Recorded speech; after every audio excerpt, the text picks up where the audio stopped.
نظری آوے تے کنڈ دتی جد یاراں حضرت بلال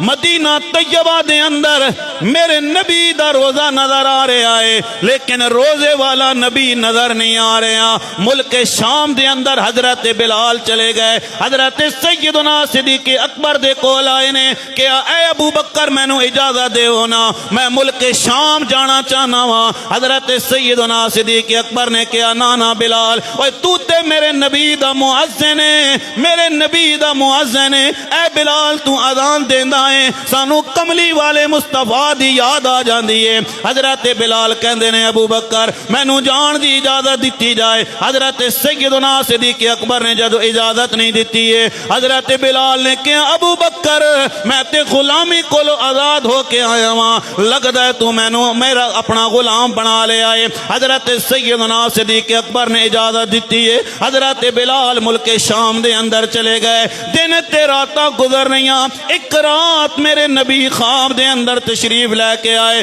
فرمایا بلال ایک کی جفائیں اے بلال میں نہ مدینہ چھوڑ کے آگے آئے حضرت بلال نے کہا کملی والے اس دھرتی تے وسنا کیے جتھے یار نظر نہ آوے اس شہر وچ جانا کیے جتھے محبوب نظر نہ آوے اے کملی والے جدو تہاڈا دیدار نہیں ہوندا میں اتھے رہ کے کی کرنا ہے میرے نبی نے فرمایا بلال ایک واری آ جا اپنے نبی نو مل جا حضرت بلال رضی اللہ تعالیٰ عنہ رخت سفر بنیا جناب سدھا مدینہ طیبہ دے اندر آ گئے بچیاں نے جدو ویکھے آئے نوجواناں نے جدو ویکھے آئے صحابہ کرام نے ویکھیا چھوٹے چھوٹے بچے ماواں دے کول جا کے کہندے نے اماں مؤذن رسول تے آ گیا ہے او رسول کدو آوے گا حضرت سیدنا بلال حبشی مدینہ طیبہ دے اندر پہنچ گئے نے صحابہ کرام بیٹھے ہوئے نے جدو اذان دا وقت ہویا حضرت بلال نو کیا گیا بلال اذان پڑھنا حضرت بلال کہندے نے میرے اندر وہ طاقت نہیں ہے کہ میں اذان پڑھ سکاں اور پہلے جدو اذان پڑھدا سا محمد کریم میرے سامنے ہوندے سن اج میرے کول اذان نہیں پڑھی جائے گی ہر کوئی کہہ رہا بلال اذان پڑھ جدو کسی دی گل حضرت بلال نے نہیں منی ہے حضرت امام حسن بھی آ گئے حضرت امام حسین بھی آ گئے فرمایا چاچا بلال سارے دا حکم ایک پاسے وے اسی کہہ رہے ہیں سانو کملی والے مصطفیٰ دے وقت والی اذان سنا حضرت بلال نے کہا ہے میرے اندر طاقت نہیں ہے کہ میں اذان پڑھ سکاں لیکن اے میرے نبی دے نواسیوں سارے دا حکم تے میں چھوڑ سکدا ہاں پر تہاڈا حکم میں چھوڑ نہیں سکدا ہاں حضرت بلال رضی اللہ تعالیٰ عنہ نے جدو اذان شروع کی تھی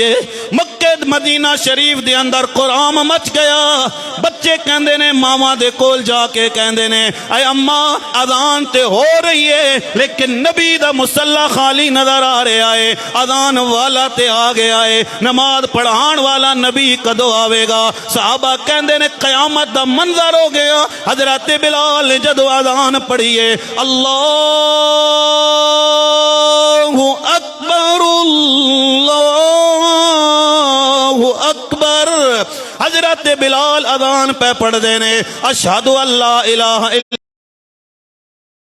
محمد رسول اللہ اتنا کہن دی دیر ہوئی ہے غش کھا کے زمین تے آ گئے غش کھادا جناب زمین تے آ گئے کسی نے اذان مکمل کی تھی حضرت بلال جدو ہوش دے اندر آئے نے فرمایا بلال اذان کیوں نہیں مکمل کر سکیا حضرت بلال نے کہا میں جے کہ اسی میرے اندر ہنو طاقت موجود نہیں ہے کہ میں اذان پڑھ سکاں چند دن حضرت بلال جناب مدینہ طیبہ دے اندر رہنے پھر کیا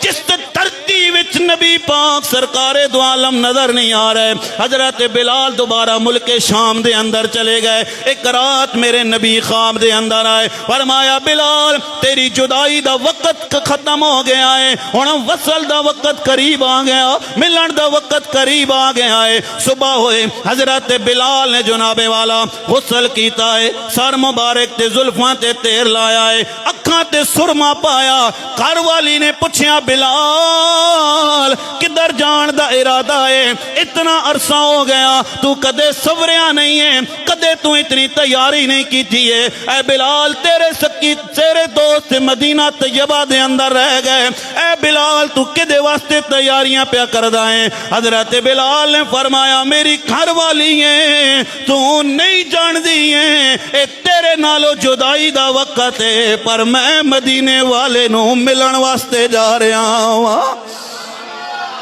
اللہ اکبر اے میرے گھر والی ہے تیرے نالو تو میں جدا ہو رہا ہوں پر میں مدینہ طیبہ والے مصطفیٰ نو ملن واسطے جا رہا ہوں میرا آخری وقت آ گیا ہے کمری والے مصطفیٰ نو میں ملن واسطے جا رہا ہوں تے دوستان محترم اس واسطے حضرت بلال تیار ہوئے نے تے کہندے ہونگے اے لوگوں نبی کریم سرکار دو عالم دی محبت دے اندر جڑا دنیا تو چلا جائے اللہ دی قسم ہے او دی قبر بھی روشن ہو جائے گی او دا حشر بھی روشن ہو جائے گا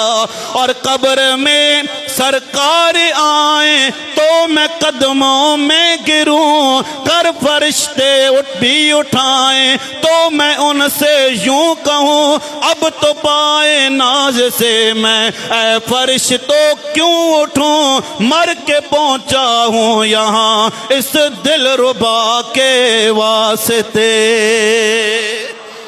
اللہ کریم